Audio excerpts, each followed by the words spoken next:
Self-hate makes you your own worst critic. Keeping an eye on your shortcomings is a good thing, but not allowing yourself room to breathe stems from an immense dislike for your current self. You think extremely harsh things about yourself and indulge in self-pity a lot, so much that tearing yourself down has become a daily habit for you. Everyone makes mistakes, but you're so hard on yourself that you can't forgive yourself when you mess up. You're quick to blame yourself whenever something goes wrong, even if it's not your fault. You never commend yourself for a job well done, but rather criticize yourself for even the tiniest of mistakes. You're plagued by feelings of guilt, worthlessness, and inadequacy that manifest themselves as frequent complaints about yourself and your life.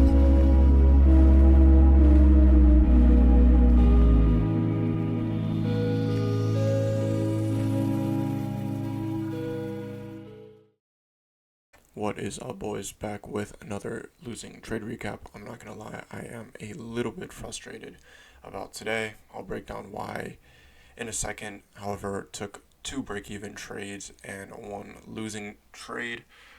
This could have very easily been at least just a break-even day. However, we'll go into the execution fills, the lack of execution fills, me being not forced to, but me choosing to retarget my draw on liquidity due to having not gotten filled where I would have liked to, and our first initial losing trade. So let's recap it all. Today, going into market open, I was looking to be bullish. I was expecting price to displace higher with the sequential SMT happening during, I guess, London low, even though London low was really here, but during New York to London to New York AM low, down here, seeing this power 3 we had with ES, I wanted to see the continuation higher on NQ targeting Asia high.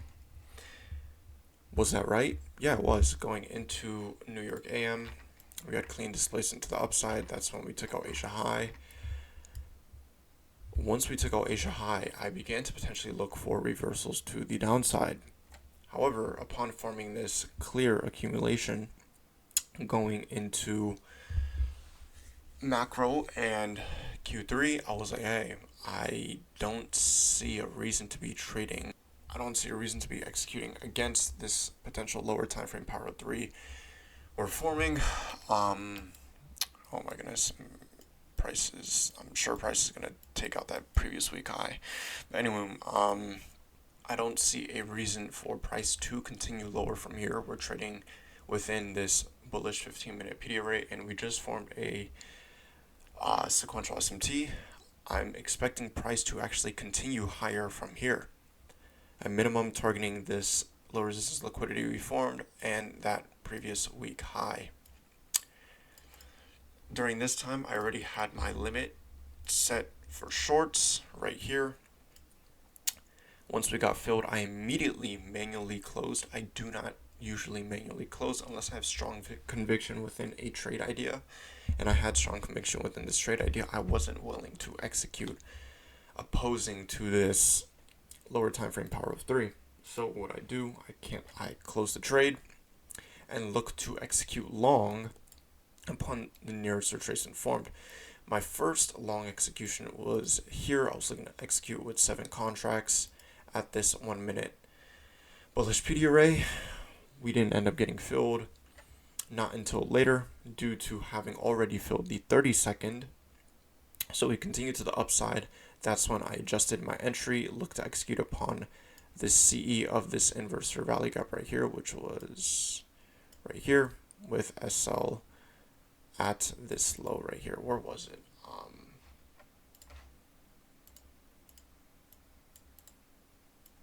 Sorry, it wasn't CE. It was the CE of both this 1 minute and the entry of this. Sorry, I'm trying to think because my fill was a lot worse than this. Regardless, this was the trade execution. I told myself, well, I wrote down here, if we get stopped out on this, looking to execute, re-execute within this 1 minute fair value gap. So what did I do? Once price was itching toward my stop loss, I set a limit at the CE of this 1 minute for an additional 7 contracts, looking to get filled once I got stopped out. It didn't end up getting filled whatsoever, absolutely ruined my fill. Why? Because I thought I got filled, didn't get filled. Went back to the chart, price was already displacing up here, so my execution ended up going from here with a 19-point stop to a 32-point stop. That messed me up big time, and that is what caused me to get break even on this first initial trade rather than it just being, second trade idea of the day, targeting the high, low resistance liquidity high, being out at a 2.2R. That didn't end up happening. Got break even. So what did I end up doing then? That's when I was like, hey, I still knew we were going to look to continue bullish. So I executed on the next bullish PD array we ended up forming, which was this 1 minute right here. All of these trades ran, this trade in specific ran into a solid amount of profit. Even scaled in an additional 2 contracts. Let me move that right here. Scaled an additional 2 contracts once we got filled at this 1 minute bullish PD array. Continued higher. I guess we had some sort of news or some huge volatility at 10:38 because we got stopped out by this trade candle before then continuing back to the upside, which it does clearly look like we're going to take previous week high. And yeah, I managed my risk according. Only frustrated about the fact that we got stopped out on both trade executions. Frustrated about the fill here on the 1 minute bullish PD array, as well as the huge volatility spike that happened well within this last trade idea. But I can't control that, so there's no reason to get upset about it. Like I said, I do still think price is going to take previous week high. I think that was a great draw on liquidity. As you guys know, I do not like losing. I hate losing. It is one of the biggest things. Fortunately, I do not have to force myself to not overtrade or revenge trade. It's just frustrating when you have days like this where, unexpected volatility takes you out before then continuing back toward your draw on liquidity, or when price action doesn't fill you exactly where you would have expected it to. However, the main thing I can control was this having been a losing day, so that is what I want to focus on. How could I have overall avoided this being a losing day and just had it be a break-even day? That could have been done by simply waiting for a deeper retracement. Now, this is in hindsight.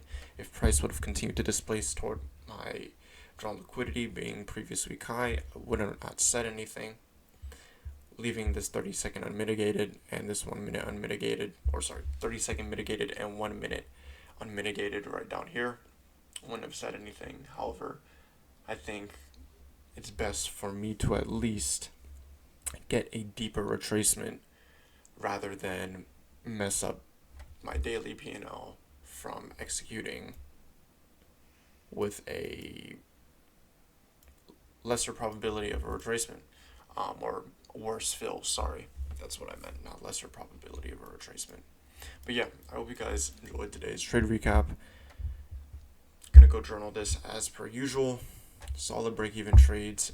Great reaction to the market. Great reaction to the market. If I would have just simply stayed focusing on basic mechanics, I would have ended up getting stopped out on 2 trade positions, both being short at this 1 minute and short at this order block or change of state of delivery, and we ended up forming right there.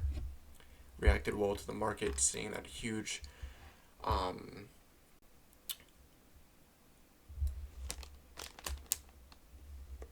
cracking correlation between both ES and YM, reacting accordingly. But apart from that, yeah, I'm done for the trading day, and I will see you guys in the next trade breakdown.